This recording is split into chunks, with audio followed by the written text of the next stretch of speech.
Et salut les amis. Alors comme chaque semaine, avant de commencer la partie, on procède au tirage au sort. Et cette semaine, c'est Marsoul Prest pardon, qui gagne les deux boosters. Tu me contactes par Messenger comme d'habitude et je t'envoie une photo des boosters que j'ai et tu feras ton choix. Allez, on se retrouve aujourd'hui pour une partie avec toujours le fameux Tivit de Darky et ce coup-ci opposé à Guile. Ça fait un petit moment que je voulais monter ce deck. C'était, il me semble, la meilleure créature des généraux Street Fighter qui sont sortis. En plus, sur un fond de tapis à l'effigie de Street Fighter qui est toujours à gagner comme les autres tapis chaque mois. N'oubliez pas de rejoindre la chaîne pour pouvoir participer au tirage au sort. Et donc du coup, c'est moi qui commence la partie avec un mulligan à 6. Mais le deck est censé être assez agressif, donc j'espère que ça va bien se passer contre Tivit qui m'a posé pas mal de problèmes contre la plupart de mes decks dernièrement. Donc du coup, je pose un Goblin Guide. Alors là, forcément, face à un deck Tivit, Goblin Guide, ça semble peut-être dangereux, vu qu'il joue 43 terrains, il y a de fortes chances, peut-être, voilà, hop, déjà d'entrée, il pioche un terrain. Donc ouais, il y a de fortes chances qu'il pioche un terrain sur, enfin, qu'il révèle un terrain sur le Goblin Guide. Après, le fait que j'ai commencé, lui, il a 7 cartes en main, il va en piocher une, donc ça lui fera 8, plus la 9ème que je le fais défausser, enfin que je fais piocher avec Goblin Guide. Il sera obligé de défausser, donc du coup il a défaussé un terrain, c'est qu'il doit se dire qu'il va piocher encore pas mal de terrain grâce au Goblin Guide. Allez, je fetch à nouveau, je vais chercher une Toundra. Et à nouveau une créature célérité, une créature que j'adore, Kenrat Trembleterre, qui peut revenir du cimetière. Lui à son tour il fetch et il fait une chic note de force. Allez, j'attaque. Ce coup-ci, c'est un trou de mémoire qui a sur le dessus. Donc, pas de terrain.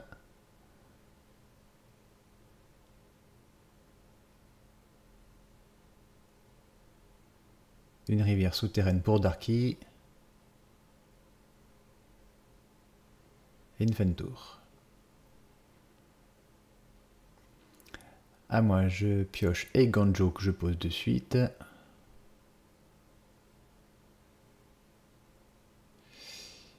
J'ai lancé une... J'attaque avec le Goblin Guide, qui pour l'instant ne révèle pas de terrain. Et derrière, je pose l'aventurière du Plumet Blanc. Il y a quelques créatures comme ça qui donnent l'aventure, qui donnent l'initiative. Et celle-ci, ainsi que la rouge, c'est vraiment une des plus fortes. Il fait un trou de mémoire, donc c'est pas grave. Prochain tour, je pourrai la rejouer.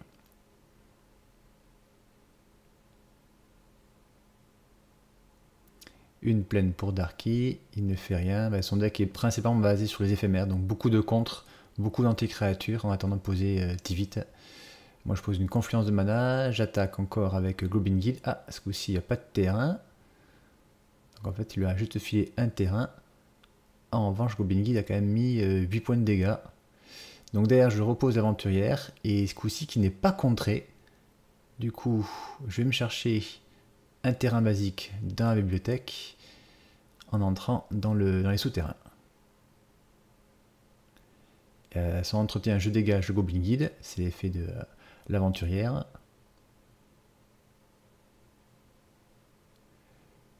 Allez, lui fait un brainstorm. Le problème de brainstorm, voilà, c'est que il sait qu'il va remettre des cartes dont il n'a pas besoin. Ouais, donc il est allé chercher le terrain, mais c'est le terrain Temple de la Fausse Divinité, qui lui fera pas de mana, vu qu'il n'a pas d'autre terrain. Et du coup, je pense qu'il doit regretter d'avoir défaussé dès le début un terrain, en pensant qu'il allait en avoir d'autres. Il en joue pourtant 43. Donc là, du coup, il reste bloqué à 3 terrains.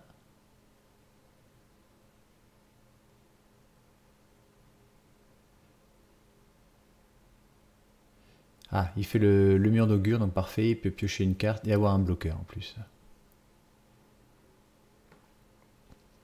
Allez, c'est à mon tour. À l'entretien, je monte de niveau dans les souterrains. Du coup, je mets 2 marqueurs +1/+1 sur Plumette, l'aventurière. Je pose la montagne, je vais aller chercher. J'attaque juste avec Plumette. Il décide de l'exiler en jouant Solitude. Alors j'hésite pas mal à contrer. Mais je me dis, ça vaut peut-être plus le coup de le laisser. Et d'utiliser tous mes mana pour poser Guile.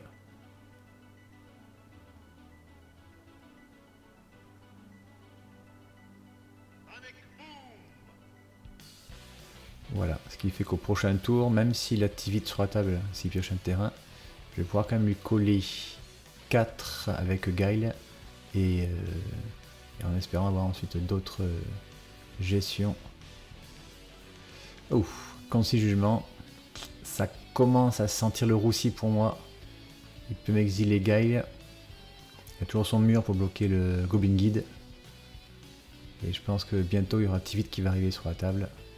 Oui, on parlait de Concis Jugement, hein, quand il aura Tivit sur la table, ça aurait été beaucoup plus fort. Mais là, il n'est pas le choix. Il fallait qu'il se débarrasse de lui. Du coup, il perd 5 avec les souterrains. Je pose des côtes cultées par les tempêtes. Et là, en fait, j'avais complètement zappé. J'ai 6 terrains sur la table, du coup, je peux rejouer Kenra Trembleterre de mon cimetière. Donc, du coup, il dit que je peux l'exiler de mon cimetière pour créer un jeton Kenra Trembleterre 4-4 célérité et qui en va en plus empêcher le mur de bloquer. Bon allez, un jouet token qui sera bientôt à gagner sur la chaîne. N'oubliez pas, hein, chaque mercredi, dans l'onglet communauté de la chaîne, je fais un sondage pour savoir quel jeton vous préférez que je ferai gagner bientôt. On aura bientôt fini d'ailleurs de voter pour les meilleurs jetons et ils seront bientôt imprimés. Et du coup, j'attaque avec le zombie et le Goblin Guide et ça fait pile 6 points. Bon, il n'a pas eu de chance au niveau des terrains, mais il a fait l'erreur de le défausser au tout début un terrain. En même temps, il pensait pas qu'il allait pas en piocher ensuite. C'est un deck avec beaucoup de terrain. Allez, une porte mystique et une tour de commandement pour lui. Moi, une confluence de mana.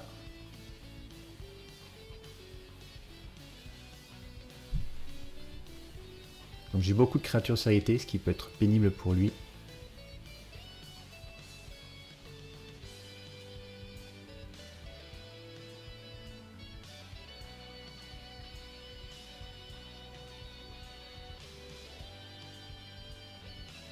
Ah non, il n'a pas posé la porte mystique, il avait fait une vue prismatique.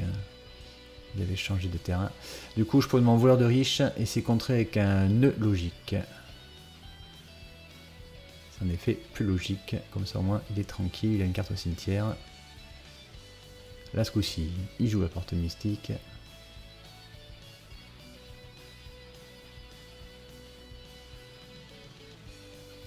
Pelage déserté pour moi. J'ai rien à faire, c'est assez étrange, j'ai un deck assez agressif normalement. Il fait une contemplation.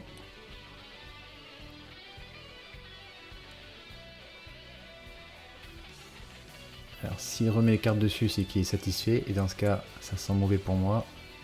Ouais, ça sent mauvais pour moi. Il pose une connade céleste. Allez, moi du coup, fin de tour, je pose un emprunteur intrépide. En tant que créature, vu qu'il n'a rien à remonter, et en général il n'a pas grand chose à remonter. Il me le renvoie de la main avec une déférence.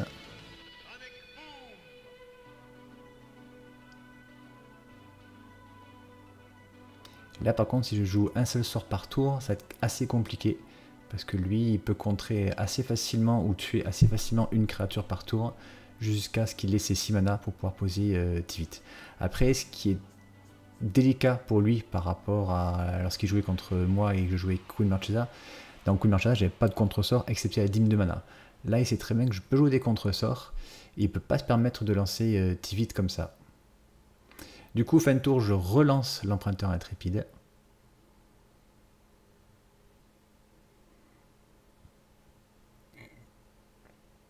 Oula, Fact of Fiction. Il se met quasiment full tap à son tour, c'est pas mal pour moi. Alors du coup 2 contre et 3 terrains. Alors au choix, ouais, je pense que le mieux c'est de mettre 2 contre d'un côté et 3 terrains de l'autre. Comme ça il sera bloqué pour poser Tivit s'il a que 5 terrains. Et même avec 6 terrains, je pense pas qu'il va le tenter. Il sait que je joue Force Spike, il sait que je joue aussi Dîme de mana. Donc ouais, c'est soit les contres, soit les terrains, voilà. Il prend les contres, mais sachant que là, il est quasiment full tap. Je pose un col de crépuscule. Je l'attaque à nouveau avec... Enfin, je l'attaque pour la première fois, pardon, avec l'emprunteur intrépide. J'ai sûrement encore une créature flash si j'ai rien joué ce tour-ci. Allez, reliquaire impie. Du coup, il a bien les 6 mana, mais je suis avec 4 terrains dégagés, donc il doute bien que j'ai pas mal le contre. Il peut pas se permettre de lancer Tivit comme ça. Et il fait un damné sur ma créature. 3 points par tour, ça fait quand même assez mal. Moi, c'est contré avec un Coléassor. Le Coléassor est contré avec un veto de Dovin. Du coup, je laisse passer le veto de Dovin, mais par contre, je vais faire un contre-sort sur le damné.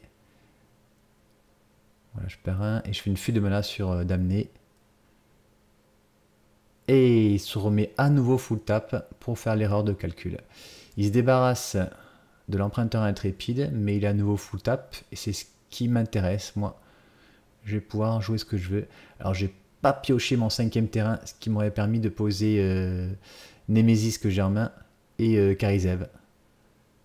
J'aurais pu aussi poser Guile, mais Guile, il est plus fragile, même s'il peut mettre 8 points de dégâts. J'ai préféré juste mettre Nemesis. Lui, il pioche, il joue rien. Il a trop peur de la dîme de mana, ou de la Force of Will, peut-être, je sais pas. Et du coup, le fait qu'il ait pris les terrains, voilà, ben, il est resté bloqué à 6 terrains. Et qu'il ait pris les contre-sorts tout à l'heure sur le Fact of Fiction. Il est bloqué. Allez, je tente Karizev.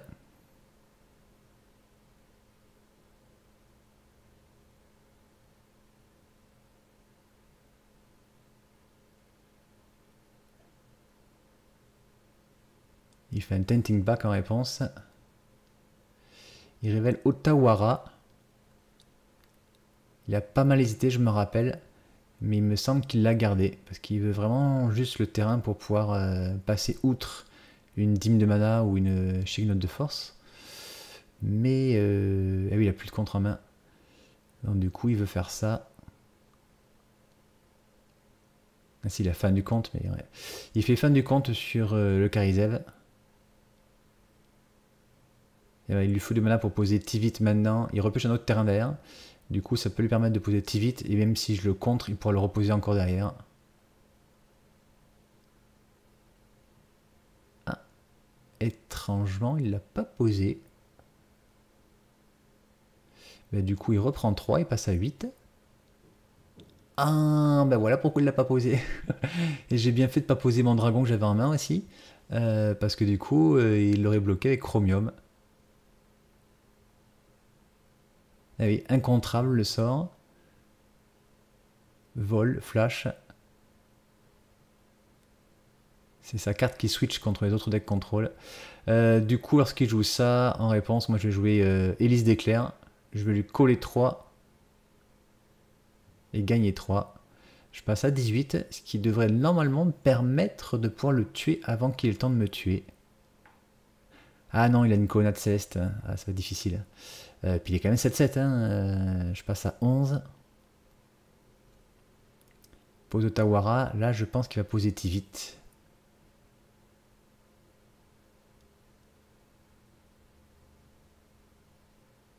Et ouais, il pose Tivit.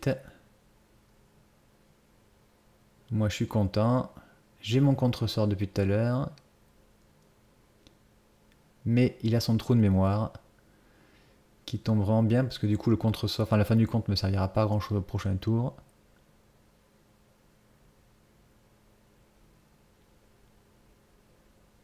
Et du coup, je vais pas réussir à le tuer. J'ai le territorial, elle quitte le dragon 6-5 sérité en main. Mais ça va rien changer, parce que si je le pose, j'attaque avec les deux, il pourra bloquer le 6-5 avec Tivit. Et derrière, il m'achève avec Chromium et la colonnade céleste. Et si je ne fais rien à mon tour, j'attaque juste avec Nemesis, que je garde la fin du compte pour empêcher la colonnade céleste de d'être activé. Je vais quand même prendre 6, 7, 13 de chromium et Tivit. Chromium est inciblable et Tivit il est parade 3. Enfin, il est inciblable en quelque sorte, il peut se défausser une carte pour le rendre défense talismanique. Ouais, mais ben, je peux rien faire à celle-ci. Allez, et bien un partout. Ah, la partie surprenante parce que ouais, le chromium, je l'ai vraiment pas vu arriver.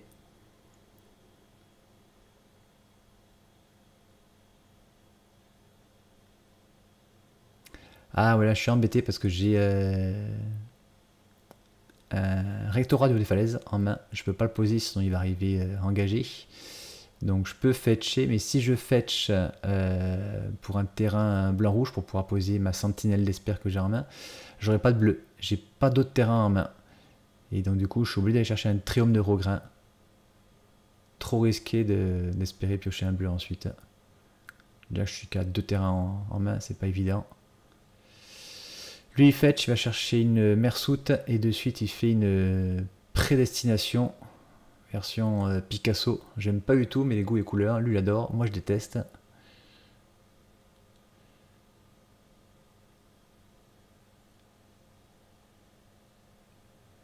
Alors il a un second terrain en main. Ah oui, il va mettre le mur d'augure sur le dessus. Et le mage lance vif, il va le mettre dessous, je pense qu'il faut vraiment qu'il fasse monter les terrains. Ouais, il est un peu couillu, il est parti avec très peu de terrain, mais bon, quand t'as peu de terrain, mais un piocheur en général, c'est pas trop grave, il sait qu'il en joue beaucoup en plus.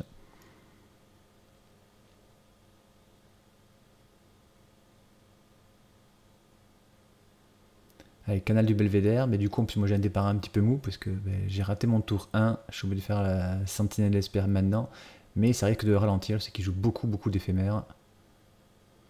Un mur d'augure, mais non, c'est contré, j'ai le coup à sort, donc finalement, mon ma perte de mana au premier tour qui était un peu une perte de temps, finalement ça s'est bien rattrapé grâce à ce coup à sort qui l'empêche d'avoir un mur d'augure sur la table. Du coup derrière j'ai mon troisième terrain, le rectorat du haut des falaises, j'ai toutes les couleurs, je suis à peu près bien. J'ai toujours peur derrière d'une balance ou d'un déluge toxique, c'est sûr et certain, mais je peux pas tourner autour tout le temps. Donc je pose Brimaz et j'attaque avec Sentinelle d'Espère.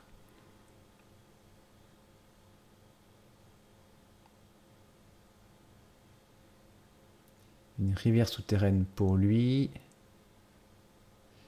Sauvetage chef de sang, il ne paye pas le surcoût de la sentinelle, du coup je pioche une carte et je perds ma sentinelle. Ça veut sûrement dire qu'il a un contre-sort ou un anti-créature. Je pose le col du crépuscule. Là je peux me permettre de poser Guile.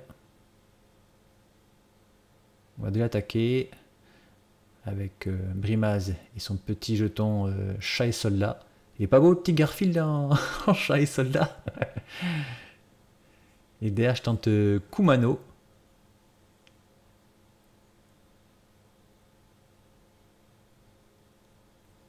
Il hésite pas mal parce que c'est pas une carte qui est ultra forte, mais il va quand même mettre un point de dégâts. Derrière, il va mettre un marqueur +1/+1 sur Brimaz ou sur le jeton. Et après, derrière, il y aura une 2/2 célérité. Donc il préfère contrer. Et toujours derrière, j'ai une bonne carte. C'est un esprit dévoué. En même temps, en blanc, il y a de très bonnes créatures. En bleu, on peut avoir les petits contres rapides. Et en rouge, il y a quelques créatures célérité plus les blasts. Donc c'est trois couleurs vraiment bien associées. Après, Guile, je reconnais en lui-même, il n'est pas ultime, mais voilà, face à un deck aggro, il peut gagner des points de vie. Face à un autre deck créature, on peut infliger des blessures aux créatures ou même aux joueurs. Donc c'est pas mal, franchement. Mais un peu mou. Ouais. Après, on aurait pu, j'aurais pu monter une version avec beaucoup de cartes qui exploitent la capacité de Guile. Mais souvent, Guile se fait tuer ou se fait contrer, donc du coup, j'ai préféré faire un deck juste avec des bonnes cartes, des trois couleurs bleu, blanc, rouge. Donc je déclare une phase d'attaque. En réponse, il joue la sagacité de Kaya. il décide de me faire sacrifier une créature et de créer une créature 1-1 volante. Bah forcément, je décide de sacrifier le petit chat et soldat. Fin d'attaque, il y en a un nouveau qui arrive. Mais vu que le 1-1 est volant, je peux pas me permettre d'attaquer avec, avec mon esprit dévoué. Du coup, le chat bloque Brimaz et il prend que 1. Là, je suis pas à l'abri d'une balance ni d'un déluge toxique. En revanche, s'il a une vrasse, je suis tranquille grâce à l'esprit dévoué.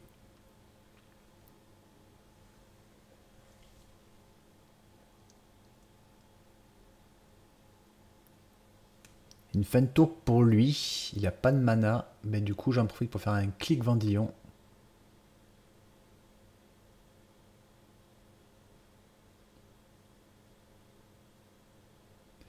Et du coup, en réponse, il fait un fait aux fictions pour pouvoir se remplir la main au maximum. Alors, il y a une Tentin Pack qui me fait très peur. Il y a un Strix, une carte qui exile et deux cartes qui exilent. Il a que 4 mana. Donc, je pense que je vais lui faire étonnamment juste 2 tas. Voilà, un tas avec beaucoup de cartes. Mais Tentin Pack, j'ai surtout pas envie qu'il aille chercher la balance. Ça me tuerait. Et je comptais bien lui défausser s'il le gardait, de toute façon, donc il a fait le bon choix. Donc c'est bien ça, il a qu'un seul terrain, le terrain que je viens de lui filer. Et il a la Confluence Mystique, c'est la seule carte qui pourrait faire basculer le jeu à ce moment-là. Donc du coup, je la lui mets dessous. Il pioche une carte à la place. Et ça, à mon tour, il a 13, il va prendre une grosse sauce. Si je compte bien, ça fait 10. Je pose nouveau un terrain. Je pourrais même poser Guile. De toute façon, moi je suis à l'abri d'un déluge toxique. Parce que là, je lui mets assez de points de dégâts, il ne peut plus le jouer. Je suis à l'abri d'une vrasse ou d'une damnation parce que j'ai l'esprit dévoué. Il n'y a que la balance qui me tue. Du coup, je pose Guile.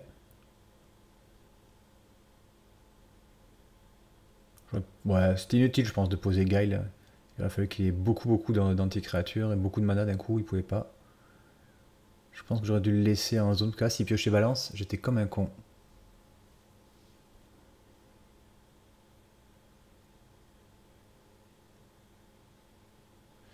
Il pose son île, il réfléchit un petit peu, il a ses cartes en main. Mais il voit bien qu'il n'a pas de solution, il n'a pas pioché la balance. Ouais. Et donc du coup, c'est bon pour moi. Et bien 2-1, enfin j'ai réussi à battre son Tivit.